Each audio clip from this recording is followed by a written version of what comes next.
Welcome to the deep dive. Today, we're plunging into really critical and honestly often misunderstood part of digital security. You know that feeling when your laptops, your phones, your servers, the endpoints, they feel protected? We get this sense of security from that. But, and this is the big question, what if that's only like a fraction of the real story? So the core problem we're seeing, and what our research really backs up, is that a lot of managed service providers, MSPs, and well, their clients too, they rely really heavily on just endpoint-only security tools, and they kind of mistakenly think, okay, we're covered, this is comprehensive, but it's just not the whole picture. And here's where it gets truly eye-opening, looking at the sources we dug into. While something like 70% of all breaches start at an endpoint. Yeah, they originate there. Right, originate there. But those same endpoints, they only account for maybe, what, a third of the total attack surface? Exactly. Just think about that for a second. That leaves this huge, potentially, well, catastrophic security gap. It really is a classic case, isn't it? That false sense of security. Relying only on endpoint protection, it's basically like locking the front door of your house but leaving all the windows wide open. Good analogy. You might feel safe, right? But the vulnerabilities are just sitting there everywhere else, and this kind of oversight, it can lead directly to, massive downtime, serious data loss, big regulatory risks, and ultimately losing business painfully. That analogy, it really hits home. Okay, so let's unpack this then. Our mission for this deep dive is to figure out, okay, what does endpoint-only security actually protect? What crucial stuff does it miss? And what are the high costs tied to these blind spots in managing your attack surface today? And importantly, how do we get to complete visibility?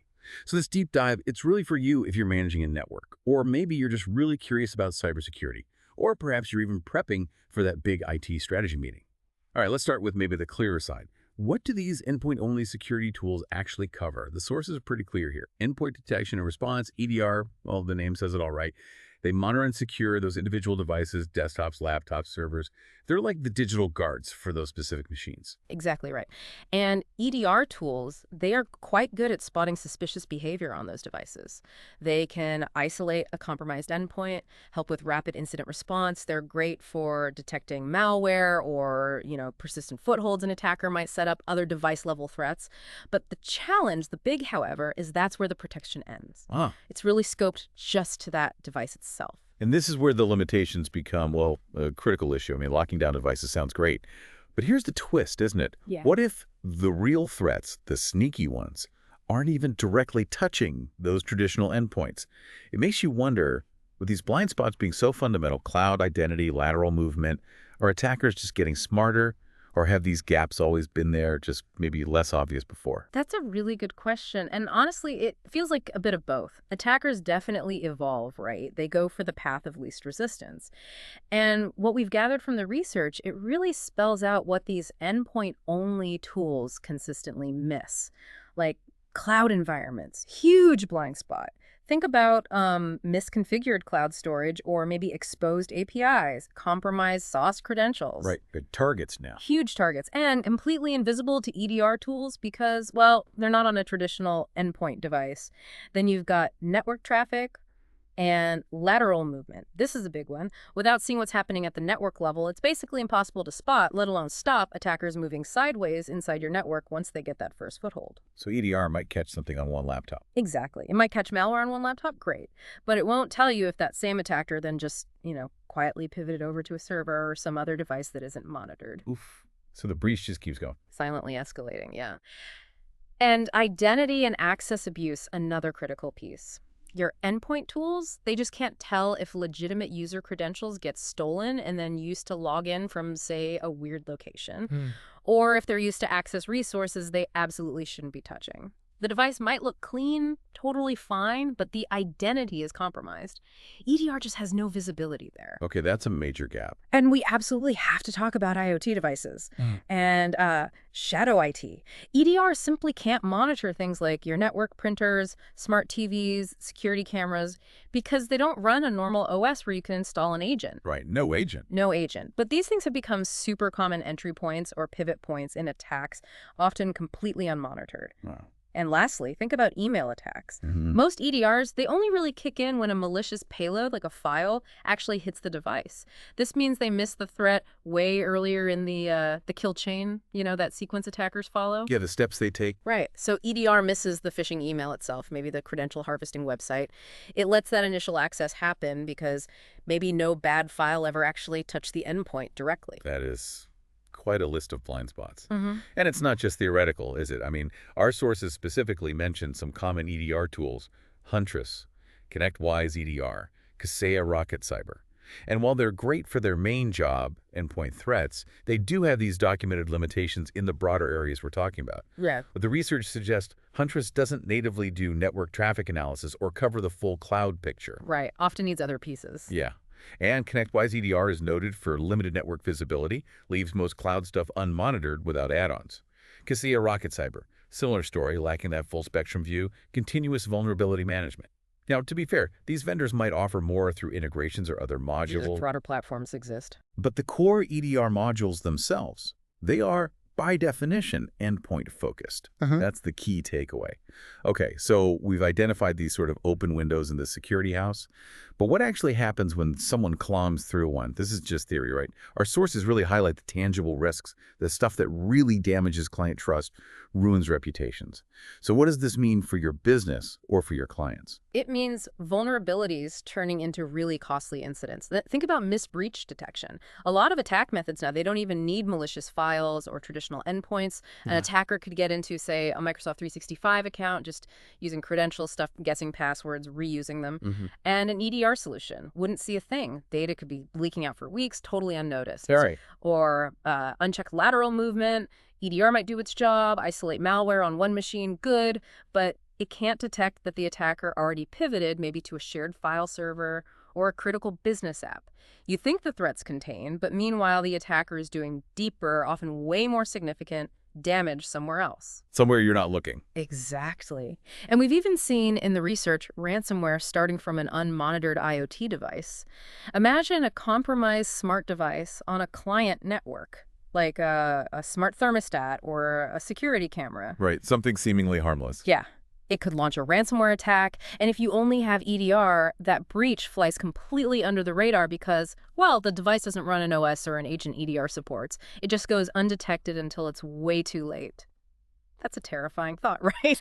That smart coffee maker could take down the whole business. Wow, yeah, okay. And then there are the compliance violations, audit failures. Without that complete visibility across cloud identity, the network proving you're compliant with rules like IPA, GDPR, CMMC, it becomes basically impossible. One blind spot sinks you. One blind spot, one unmonitored area can lead straight to failed audits, big fines, and yeah, lost contracts, critical contracts.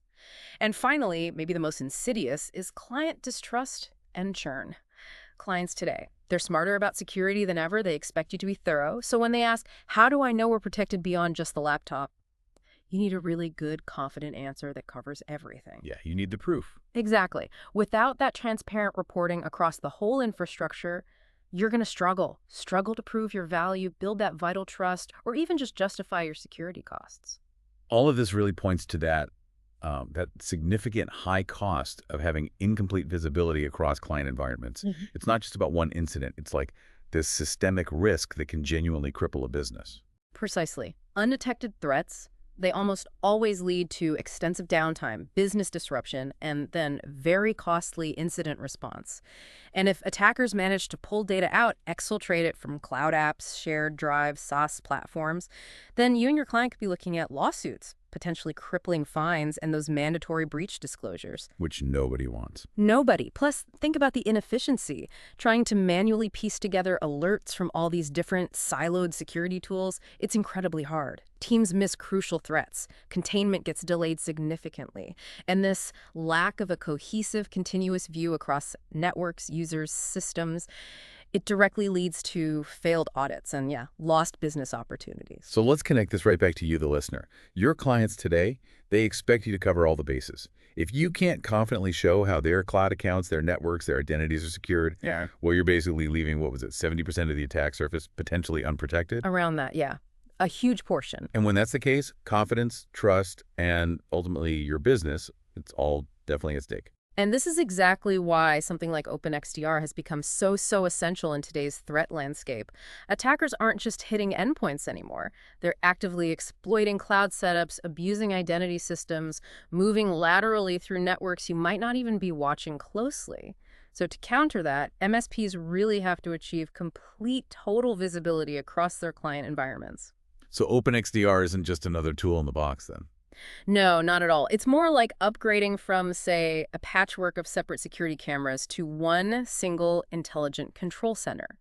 One that sees the entire breach unfolding, maybe even helps predict the next move, and crucially helps stop it before it paralyzes everything. Okay.